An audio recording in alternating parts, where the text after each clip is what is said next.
Alright, this video we're going to talk about backline attackers and AOE at the same time, because when you're hitting AOE, I'm going to consider that as well as a backline attacker. So a lot of times we're just going to try to kill many things at once. Not with debuffs, these are all just going to be mostly attackers. They're going to put up debuffs, but I consider Beretta, he puts up debuffs on everyone. He puts poison, and it's an AOE, and it's a good one, so we'll cover him too. He's one of my favorites. He attacks all enemies and gives 2 continuous damage effects for each for 6 seconds. This is a great skill. I was actually last night looking at his skill stones. You have your standard, your green, and your purple on him. You want his accuracy to be high. So even though I may have this heart stroke stone, this increases his accuracy by 20%, and you need that to land those buffs.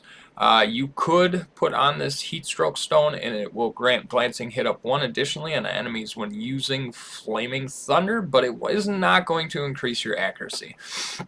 So he's a great one for hitting everybody. This effect can be removed though by any type of healers, any type of remove debuff champions, but he is still a great champion to use for that.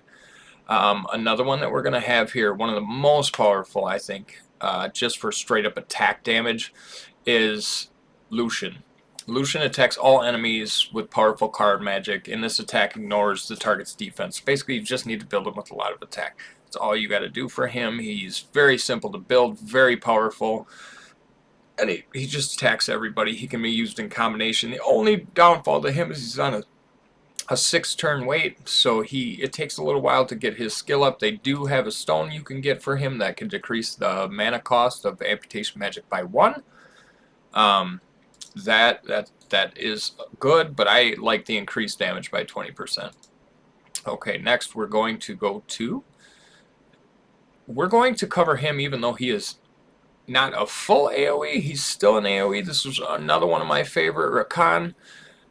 He grants immunity and attack up to, I've covered him before, on yourself, and attacks all the frontline enemies to inflict damage, and the damage increases according to your max HP. So you're going to want to build him with HP, gear, and substats. Basically, though, even though it says he attacks the frontline enemies, if you kill all the frontline enemies, he's going to attack all the backline enemies. So he AoEs, and he's very powerful with max hit power attack. Next one I'm going to go for is a tank with an AoE. It's going to be Coon.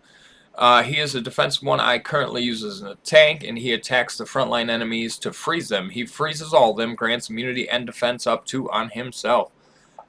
He's great for a tank and AoE. Some people use him in the back too because of this freeze ability. He can freeze 4 people at once. If there's 4 people on the back line or the front line that he's attacking, he will freeze every one of them if you have a good accuracy on him, and I don't currently.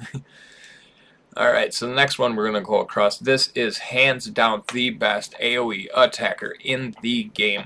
This is on everybody's top list. This is Perna. Perna attacks all enemies and grants external flame with a fixed chance. So, we're going to read external flame here. You receive up to 5% of the max hit power as damage regularly until the duration ends. It ignores defense, and if you die or the effect is cancelled, it will be transferred to another target once. So that means if somebody tries to remove it, it just goes to somebody else.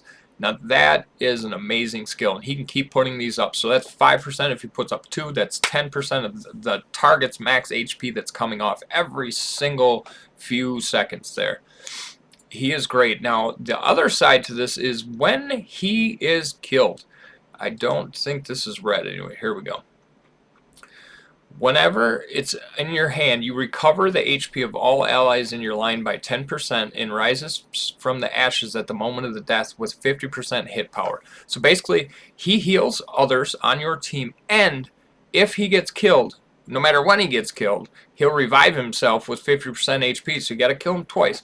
Super powerful AoE attacker, my favorite. I use him on every team I have. He is a god tier in this game. Another one we have here is going to be Poseidon. He attacks all enemies with a massive tidal wave and grants deceleration. So he hits an AoE on everyone and slows down all the enemies' speeds. We have here Sierra.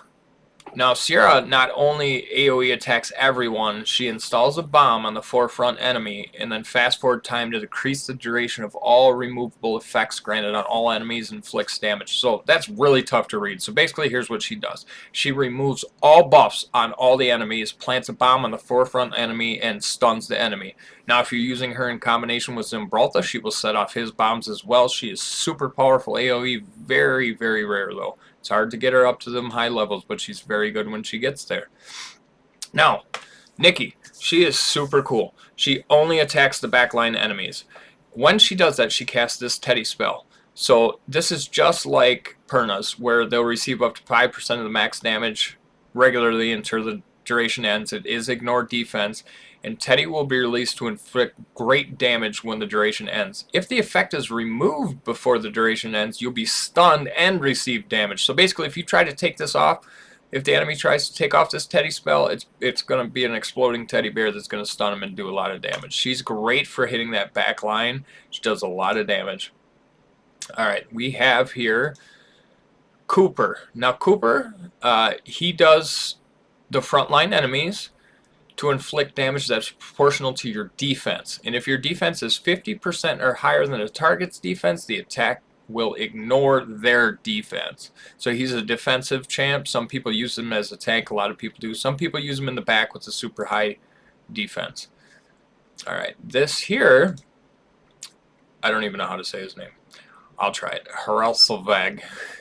He leaves a branding 2 on the frontline enemies that it inflicts damage that's proportionate to the max HP on the target. So branding 2 is going to be this one here, incoming damage plus 20%. So basically all incoming damage while they have this on is going to be amplified by 20%. So he's a damage amplifier with an AoE attack. This here is Archangel Artemis. He attacks the forefront enemy to remove effects granted on the enemy and inflict damage proportional to your defense. The damage increases even more according to the number of beneficial effects removed. In addition, he recovers the HP of the ally with the lowest hit power. So he is an AoE healer. But not for everyone. He's only going to do that on the one with the lowest hit power. But that's a targeted effect. I guess it's not exactly an AoE. I was actually thinking of, we just kind of covered him a little bit. I was actually thinking of, where is he? This guy here. This is Ifrit. He attacks all enemies with Burning Flame to grant Oblivion and inflict damage. Super high damage dealer.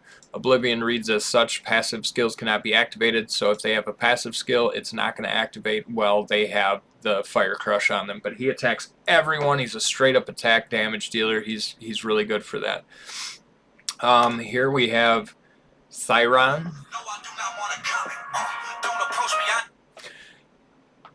Doomsday Meteorites of Doomsday fall onto random enemies to inflict damage and to stun with a 30% chance. Stuns the enemy with a 100% chance if the enemy is under continuous damage. He is basically going to stun people, and it's a random AoE though. It's nothing specific. A lot of people use him for that stun chance. I don't think that it's personally worth it because it's total random. I'm not into the randomness of if I'm going to stun a monster, I want to stun him. For the AoEs, I think that is going to cover basically all of... Wait, we got one more. This is Camille. The inflicts damage on all enemies and all allies and grants crit rate up to. The damage increases according to your max HP. If you're under invincible, the damage will also be dealt as an ignore defense. So I've found it really hard to figure out a place to use this one because it damages you and them at the same time, but it is AoE, so if you have a lot of hit power and they don't have a whole ton and you hit this up, it's going to kill you and hopefully them first. So that's what we're going to have right now for the AoE attackers that I find most used in this game. And you know, there are a lot of different options that you can go with, but again, it's always going to be building with your team. Alright, thanks for watching.